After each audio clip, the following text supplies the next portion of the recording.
Catering adalah bisnis yang menjanjikan di perkotaan. Pelanggan catering biasanya orang-orang dengan kesibukan tinggi. Ya, namun bagaimana sebuah usaha catering menyediakan jasa bagi orang-orang dengan tingkat keamanan yang tinggi? Berikut kisah sebuah catering langganan Istana Negara.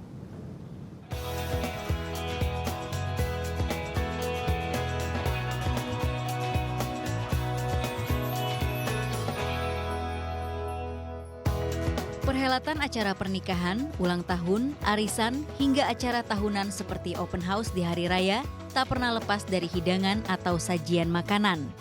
Ya, sebuah acara tak akan lengkap tanpa hadirnya sajian makanan. Tuan rumah tentu saja ingin menjamu dan memberikan sajian terbaik bagi para tamu. Namun bagi sebagian masyarakat urban, bukan perkara mudah untuk membuat dan menyajikan hidangan istimewa dalam setiap perhelatan acara. Kesibukan yang padat menjadi kendala meluangkan waktu untuk memasak atau sekedar menyajikannya dengan apik. Karena itulah masyarakat urban kerap menggunakan jasa makanan siap saji atau catering. Ingrid Kansil misalnya, kesibukan sebagai anggota DPR RI sekaligus istri seorang menteri menjadikannya memilih jasa catering sebagai solusi penyajian hidangan bagi para tamunya. Sangat membantu sekali, khususnya buat saya ya, karena kalau untuk masak sendiri kayaknya tidak memungkinkan di zaman sekarang ya, apalagi kalau untuk kapasitas banyak. Faktor harga dan pilihan menu tentunya menjadi perhatian. Namun yang paling penting adalah faktor kebersihan. Ketelitian sangat penting sehingga momen indah tidak rusak akibat salah memilih catering. Jadi saya melihat dari pelayanannya juga seperti apa ya. Terus ketika habis makan mereka langsung membersihkannya apa enggak atau didiamin begitu aja, itu juga merupakan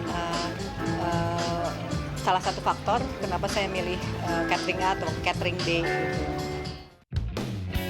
Tak hanya masyarakat urban dan pesohor, Istana Negara pun memilih menggunakan jasa catering untuk menyajikan hidangan bagi tamu negara.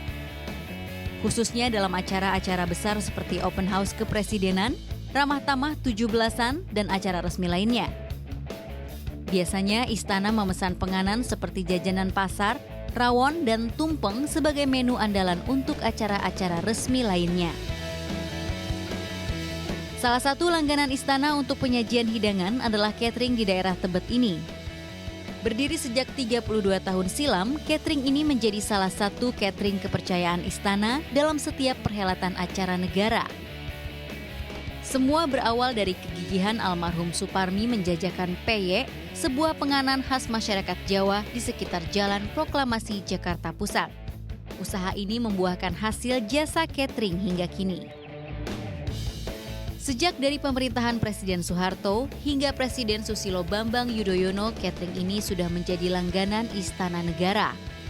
Beliau mulai nyetor makanan tuh mulai jual tuh dulu di kantin BBD. Nah itu tempat dulu kakek saya kerja gitu. Nah sejak itu mungkin orang mulai kenal, mulai tahu namanya. Kan catering proklamasi karena dulu di Jalan Proklamasi gitu. Terus karena itu didengar dari kuping ke kuping, sampailah itu di Istana Negara. Nah dulu pas zaman pemerintahan Bapak Soeharto yang ibu negaranya namanya Butin kan. Nah Butin tuh kebetulan juga senang dengan karya dari nenek saya sendiri.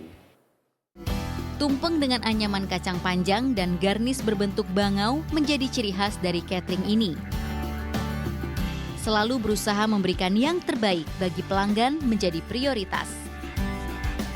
Sesulit apapun keinginan pelanggan, berusaha dipenuhi oleh pihak catering, termasuk ketika ada pesanan yang tidak biasa dari pelanggan.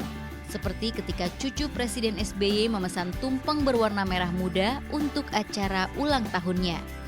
Kesulitan sih, pokoknya kan dari apa gitu ya, kita warna pink itu dari apa, akhirnya kan kita telepon ke sana, dikasih warna boleh nggak, katanya boleh, nggak apa-apa. Pokoknya kan dari pink apa ya warna yang pink kan, beras kan nggak ada warna pink, ada juga merah, beras merah gitu ya. Meski sudah puluhan tahun menjadi langganan istana, tetap saja setiap sajian dari catering masih harus menjalani serangkaian tes dari tim dokter istana.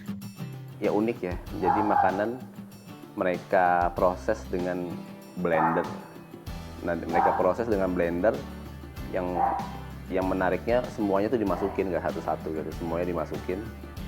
Terus nanti sudah jadi, baru ada cairan dari mereka sendiri, itu diteteskan ke makanan yang sudah tercampur itu. Tahu jadi kalau ada keracunan, kalau ada kotoran, kalau ada hal yang bisa membuat mungkin presiden atau tamu lain sakit perut atau apa gitu, bisa tahu dari situ. Untungnya sih semuanya lancar saja gitu, soalnya sudah dipersiapkan dari awal. Usaha catering memang sangat menjanjikan. Omsetnya bisa mencapai ratusan juta. Apalagi jika mendekati hari besar, pengusaha bisa menerima penghasilan 2 kali lipat dari hari biasa.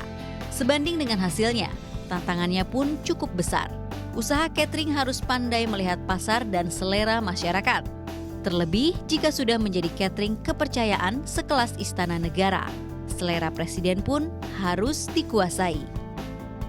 Beliau pengen makanan yang mungkin karena dia intensitas kerjanya tinggi, jadinya nggak boleh yang berbahaya seperti yang tadi saya bilang, pedas, mungkin terlalu tinggi rasa cukanya gitu. Dan tapi di tumpeng kami sih rasanya sih soft gitu loh, jadi nggak ada masalah untuk hal itu.